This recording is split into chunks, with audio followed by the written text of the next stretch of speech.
Benar, ketaatan belum Tuhan kasih ketika kita hadir di dunia ini. Itu sebabnya ketaatan perlu kita latih, perlu kita disiplin, perlu kita hidupi, perlu kita paksakan sehingga menjadi gaya kehidupan kita.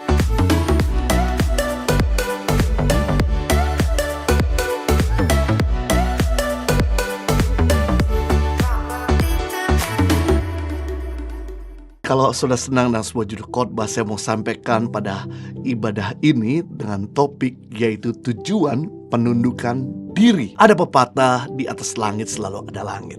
Artinya setinggi-tingginya posisi seorang selalu ada yang lebih tinggi.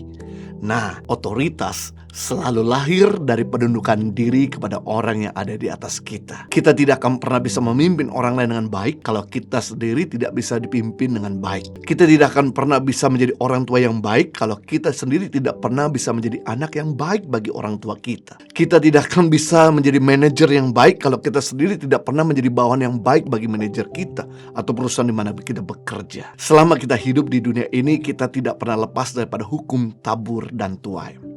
Kalau kita menabur pemberontakan, maka kita akan menuai juga pemberontakan. Kalau kita menabur penundukan diri, maka kita akan menuai penundukan diri. Kalau Anda tidak mau orang di bawahmu memberontak, belajarlah untuk taat dan tunduk sama otoritas yang ada di atasmu. Jadi penundukan diri adalah kunci keberhasilan kepemimpinan seseorang. Penundukan diri adalah kerelaan berserah untuk taat, tunduk, menyerahkan rencana-rencana seseorang kepada orang lain. Jadi penundukan diri membawa seseorang berada di bawah kepemimpinan orang lain. Nah, kita akan belajar kepada siapa saja kita menundukkan diri. Yang pertama, kepada Allah. Tuhan adalah otoritas tertinggi yang kita perlu untuk menundukkan diri. Yakobus 4 ayat 7. Karena itu tunduklah kepada Allah dan lawanlah iblis, maka ia akan lari daripadamu. Mekanismenya kalau kita mau jadi pemenang, yaitu kita harus menundukkan diri kepada Allah. Kita harus taat kepada Allah sepenuhnya,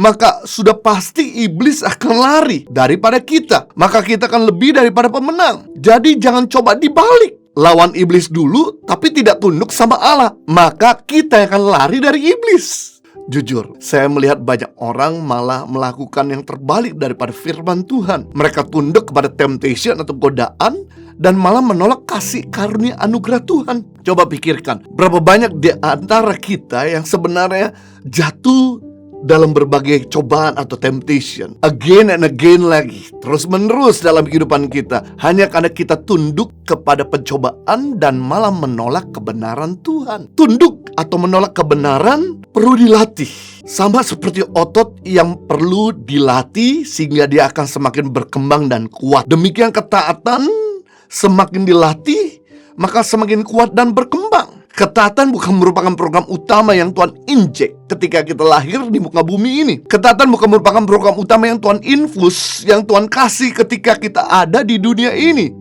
Berbeda sama potensi. Potensi benar Tuhan berikan ketika kita lahir di dunia ini. Karunia benar Tuhan injek ketika kita ada di dunia ini. Tapi beda dengan ketaatan. Ketaatan belum Tuhan kasih ketika kita hadir di dunia ini. Sebagai contoh, Adam, manusia pertama diciptakan Tuhan, ditempatkan dalam Taman Eden. Tuhan berkata kepada Adam dan Hawa, semua tanaman tempat ini boleh kau makan buahnya kecuali satu, pohon pengetahuan baik dan jahat jangan kau makan, sebab ketika kau makan kau akan mati. Dan ternyata benar, ketaatan belum Tuhan taruh di dalam diri manusia, sehingga Adam tunduk kepada iblis dan menolak suara Allah. Akhirnya Adam jatuh ke dalam dosa. Benar, ketaatan belum Tuhan kasih ketika kita hadir di dunia ini. Itu sebabnya ketaatan perlu kita latih, perlu kita disiplin, perlu kita hidupi, perlu kita paksakan sehingga menjadi gaya kehidupan kita. Ibadah Onsite Impact Community Indonesia terhitung sejak tanggal 16 Oktober 2022 akan berpindah dari Hotel Santika ke Mall of Indonesia atau MOI lantai P3 Kelapa Gading. Kami menunggu kehadiran Anda bersama kami.